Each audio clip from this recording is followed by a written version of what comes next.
Hello friends, Neha એજ્યુકેટરમાં આપનું સ્વાગત છે.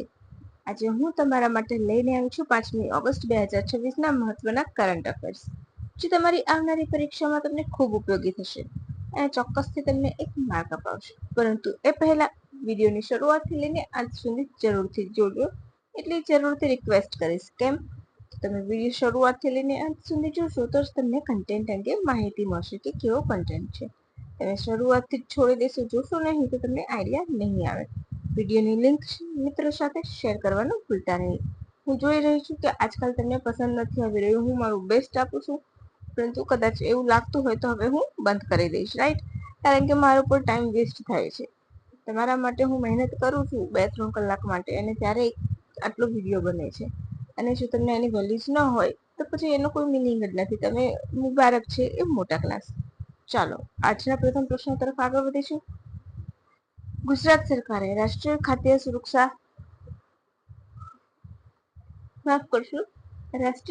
સુરક્ષા અધિનિયમ હેઠળ અનાજ વિતરણ માટે શરૂ કરેલી નવી વ્યવસ્થા કયા માધ્યમ પર આધારિત છે? યુપીઆઈ, આધાર પે, સીબીડીસી કે પછી ફાસ્ટેગ? બોલો. તો અહીં આપણો જવાબ આવશે ઓપ્શન સી. ઓકે, ચાલો. ગુજરાત સરકારે રાષ્ટ્રીય ખાદ્ય સુરક્ષા અધિનિયમ NFSA national food security act હેઠળના લાભાર્થીઓને અનાજ વિતરણ માટે સેન્ટ્રલ બેંક ડિજિટલ કરન્સી, યાદ રાખજો પૂરું નામ, CBDC central bank digital currency એટલે કે ઈ-રૂપિયા આધારિત સ્માર્ટ કૂપન સિસ્ટમ શરૂ કરી છે. હેતુ શું છે? તો પારદર્શક અનાજ વિતરણ, લીકેજ અને ગેરરીતિ રોકવી, પછી ડિજિટલ ઇન્ડિયા મિશનને વેગ આપવો, લાભાર્થીઓ સુધી જલ્દી લાભ પહોંચાડવો. કાર્યપ્રણાલી કેવી રીતે છે? લાભાર્થીના CBDC ડિજિટલ વોલેટમાં સ્માર્ટ કૂપન જમા થશે.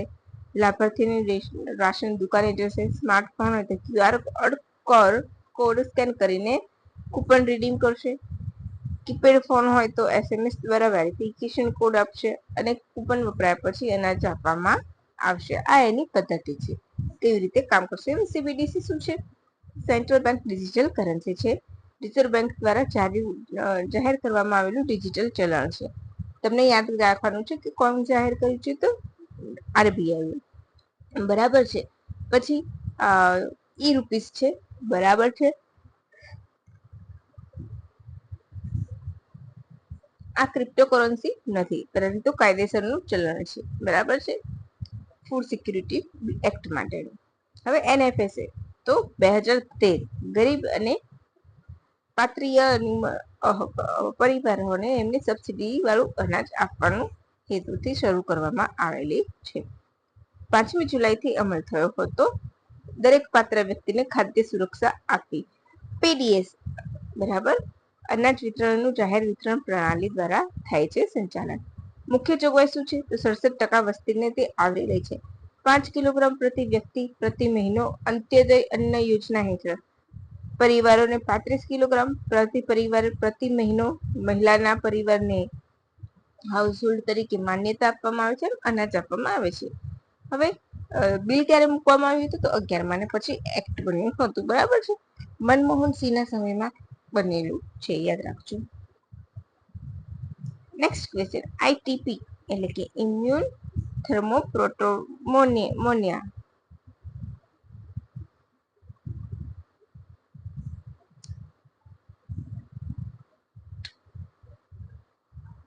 યાદ રાખજો પૂરું નામ છે. શું છે? ITP immune thrombocytopenia. શરીરની કઈ બીમારીથી શરીરનું કયું અંગ અસરગ્રસ્ત થાય છે, અથવા કયો ઘટક અસરગ્રસ્ત થાય છે?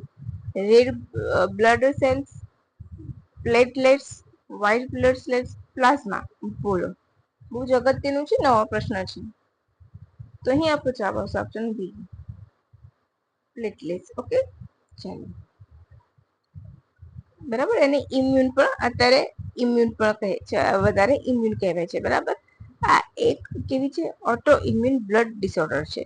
રોગ પ્રતિકારક શક્તિ ભૂલથી પ્લેટલેટ્સ ઉપર હુમલો કરે છે અને નષ્ટ કરે છે. પ્લેટલેટ્સનું કાર્ય શું હોય છે આપણા શરીરમાં? તો લોહીને વહેતું રોકવાનું કામ કરે છે. બરાબર. આમાં તમારે વધારે આટલું જ યાદ રાખવાનું છે. પછી ત્રીજું, અલ્લુરી સીતારામન રાજુ આંતરરાષ્ટ્રીય વિમાની મથક ક્યાં આવેલું છે? હાલમાં વડાપ્રધાન દ્વારા ઉદ્ઘાટન કરવામાં આવ્યું છે, એટલા માટે અગત્યનું છે. અને ઇન્ટરનેશનલ એરપોર્ટ છે એટલે. તો ઓપ્શન એ કયો આવશે આપણો જવાબ? Option C. મેં તો તમને સીધો જવાબ જ કરી દીધો.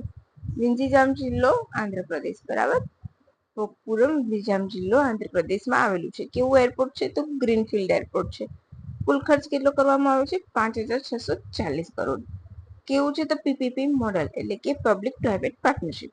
ક્ષમતા દર વર્ષે 60 મુસાફરો આવી જઈ શકે છે એટલી છે, બરાબર છે. પ્રેરણા એના ઉપરથી લીધી છે ટર્મિનલ ડિઝાઇનની, તો ચિટ્ટીલુ કોટેજીસ, અરાકુ વેલી અને ફ્લાઇંગ ફિશ પરથી.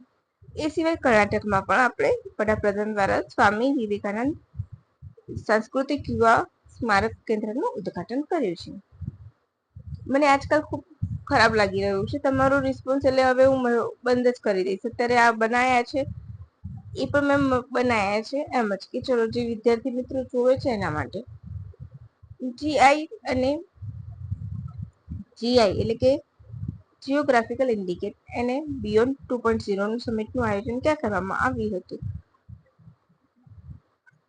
એટલે કે આજ રોજ કાલે થશે, બરાબર છે. નવી દિલ્હી, પશ્ચિમ બંગાળ, ગાંધીનગર કે ચેન્નઈ? ચેન્નઈમાં તમને ખ્યાલ જ છે શું છે. તો અહીંયા આપણો જવાબ ફરીથી આવશે ઓપ્શન એ, નવી દિલ્હી. ભારત સરકારના ટેક્સટાઇલ મંત્રાલય હેઠળ વિકાસ આયુક્ત કચેરી દ્વારા હેન્ડલૂમ એક્સપોર્ટ પ્રમોશન કાઉન્સિલના સહયોગથી 5મી ઓગસ્ટ 2026ના રોજ આંબેડકર ઇન્ટરનેશનલ સેન્ટર ખાતે નવી દિલ્હીમાં જીઆઈ એન્ડ બિયોન્ડ 2.0 સમિટ યોજાશે. જીઓગ્રાફિકલ ઇન્ડિકેશન ટેગ ધરાવતા હેન્ડલૂમ અને હસ્તકલા ઉત્પાદનોને પ્રોત્સાહન આપવાના હેતુથી તેનું આયોજન કરવામાં આવ્યું છે. દેશી અને આંતરરાષ્ટ્રીય બજારમાં તેમની ઓળખ અને વેચાણ વધારવી, જીઆઈ ઇકોસિસ્ટમ સાથે જોડાયેલા તમામ હિતધારકો વચ્ચે સહયોગ વધારો. જીઆઈ ટેગ શું છે? તો એક પ્રકારનો સંકેત છે ભૌગોલિક, બરાબર છે, જે ઉત્પાદનોને એ જગ્યાની ચોક્કસ ગુણવત્તા, પ્રતિષ્ઠા અને વિશિષ્ટતા ધરાવતું હોય કોઈ જગ્યાની ભૌગોલિકતા એને ઓળખાણ આપે છે. GI of goods registration and production act 1999 હેઠળ બનાવવામાં આવ્યું હતું. અમલ 15 સપ્ટેમ્બર 2003માં કરવામાં આવ્યો હતો. એની નોંધણી ચેન્નઈ, તમિલનાડુ ખાતે થાય છે. 10 વર્ષ માટે માન્ય રહે છે, પછી રિન્યુ કરી શકાય છે, બરાબર. આટલું તમારે યાદ રાખવાનું છે. ગુજરાતની 29 વસ્તુઓ હાલ જીઆઈ ટેગ ધરાવે છે. છેલ્લે કઈ વસ્તુ હતી જીઆઈ ટેગ ધરાવનારી એ તમારે મને કહેવાનું છે. અને આજનો મોસ્ટ ઇમ્પોર્ટન્ટ પ્રશ્ન છે, જેમાં તમને ઘણી બધી માહિતી અહીંયાથી તમને મળશે, તો એ બિલકુલ પણ જોવાનું ચૂકતા નહીં. અને આવનારી કોઈ પણ પરીક્ષામાં આ પ્રશ્ન ચોક્કસથી હશે. તાજેતરમાં ભારતની રામસર સાઇટ તરીકે જાહેર થયેલું 101મી રામસર સાઇટ તરીકે જાહેર થયેલું ગ્લો લેક કયા રાજ્યમાં આવેલું છે? બોલો. Option A Gujarat, option B Rajasthan, option C Sikkim, option D Arunachal Pradesh. તો અહીંયા પર જવાબ આવશે ઓપ્શન ડી અરુણાચલ પ્રદેશ. હવે યાદ રાખવાનું છે કે ભારતની 101મી સાઇટ છે અને આપણી અરુણાચલ પ્રદેશની પ્રથમ છે, બરાબર છે. ગુજરાતમાં 5 છે, યાદ રાખજો. ગ્લો લેક ભારતની પ્રથમ, અરુણાચલ પ્રદેશની પ્રથમ અને ભારતની 101મી રામસર સાઇટ છે. તે કામાલંગ ટાઈગર રિઝર્વ અને વન્યજીવ અભયારણ્ય વચ્ચે આવેલા મીઠા પાણીનું સરોવર છે, ફ્રેશ વોટર છે. ઓકે, આ વિસ્તાર જૈવ વિવિધતા પર ધરાવે છે. હવે આપણે જોઈશું રામસર કન્વેન્શન, બરાબર. આ આપણું કરંટ અફેર હતું. હવે આપણું જીકે જોઈએ. તો રામસર કન્વેન્શન 2 ફેબ્રુઆરી 1971માં અસ્તિત્વમાં આવ્યું. રામસર શહેર ઈરાન ખાતે, એટલે રામસર નામ આપવામાં આવ્યું છે. દર વર્ષે 2 ફેબ્રુઆરીના રોજ 2 ફેબ્રુઆરી વેટલેન્ડ દિવસ એટલે કે રામસર દિવસ ઉજવવામાં આવે છે. આર્દ્રભૂમિ દિવસ સામાન્ય ભાષામાં. 21 ડિસેમ્બર 1975 થી તે એક્ટિવ થયું, બરાબર છે. 1996માં પ્રથમ વખત વેટલેન્ડ દિવસ ઉજવવામાં આવ્યો હતો. ભારતમાં 1982માં રામસર કન્વેન્શનમાં જોડાયું. 71માં સભામાં 75 થી એક્ટિવ થયું. ભારત 82માં જોડાયું, યાદ રાખજો. ભારતમાં સૌથી વધારે રામસર સાઇટ તમિલનાડુમાં છે, કેટલી? તો 22, અને ત્યારબાદ છે યુપીમાં. પછી સુંદરબન વેટલેન્ડ પશ્ચિમ બંગાળ સૌથી મોટી ભારતની રામસર સાઇટ છે. 4230 ચોરસ કિલોમીટર એરિયામાં ફેલાયેલી છે. અને તમને ખ્યાલ હશે સુંદરબન એટલે મેનગ્રુવ એરિયા છે. હમણાં જ આપણે મેનગ્રુવ ડે ઉજવ્યો હતો ક્યારે? 26 જુલાઈ. યાદ રાખી લેજો. પછી ભારત, અચ્છા આપણે પહેલા જોઈ લઈએ કે સૌથી નાની કઈ મોટી જોઈએ તો નાની જોઈશું તો હિમાચલનું રેણુકા વેટલેન્ડ છે. 0.2 હેક્ટરમાં ફેલાયેલું છે, એટલે કે 20 હેક્ટર. હવે ભારત વિશ્વમાં કયા નંબર પર છે રામસર સાઇટમાં? તો 3જા નંબરે. સૌથી પહેલા યુકે છે, ધેન કયું છે? મેક્સિકો છે, એન્ડ 3rd નંબર ઇન્ડિયા છે. ક્રમ યાદ રાખી લેજો. લગભગ કેટલો છે ભારતનો? 13,60,805 હેક્ટર એરિયા વેટલેન્ડથી ઘેરાયેલું છે. ભારતની પ્રથમ રામસર સાઇટ કઈ હતી? તો ચિલ્કા અને કેવલાદેવ, રાજસ્થાન. યાદ રાખજો. હવે આપણે ગુજરાત ઉપર આવીશું. તો ગુજરાતમાં કઈ કઈ 5 રામસર સાઇટ છે? તો નળ સરોવર, થોળ અભયારણ્ય, વઢવાણ, ખીજડીયા અને છેલ્લે કયું હતું? કચ્છનું છારીઢાળ. બરાબર, એ આગળ લખેલું જ છે. હવે નળ સરોવર અમદાવાદ અને સુરેન્દ્રનગર વચ્ચે આવેલો વિસ્તાર છે. 120 કિલોમીટર વિસ્તારમાં ફેલાયેલું ગુજરાતનું સૌથી મોટું છીછરું સરોવર છે. નેશનલ વેટલેન્ડ એટલાસ મુજબ ગુજરાતનો 3.49 હેક્ટર વિસ્તાર વેટલેન્ડ હેઠળ આવે છે. થોળ તો ક્યાં છે? મહેસાણામાં 7 કિલોમીટર ચોરસ વિસ્તારમાં ફેલાયેલું છે. વઢવાણ તો વેટલેન્ડ વડોદરામાં આવેલું છે. ગાયકવાડના સમયમાં સિંચાઈના હેતુથી બનેલું હતું. પછી ખીજડીયા જામનગરમાં ખારા દરિયાનું છે. મીઠા પાણીનું સરોવર. છારીઢાળ કચ્છના બન્નીના કાંસના વચ્ચે આવેલું છે. અહીં દર વર્ષે આશરે 30,000 થી વધારે કુંજ પક્ષીઓ આવે છે. આ વિસ્તાર માત્ર પક્ષીઓ માટે જ નહીં પરંતુ અતિ દુર્લભ ગુગળ અને કળીઓ માટે પણ સંરક્ષણનું સ્થાન છે. બરાબર છે.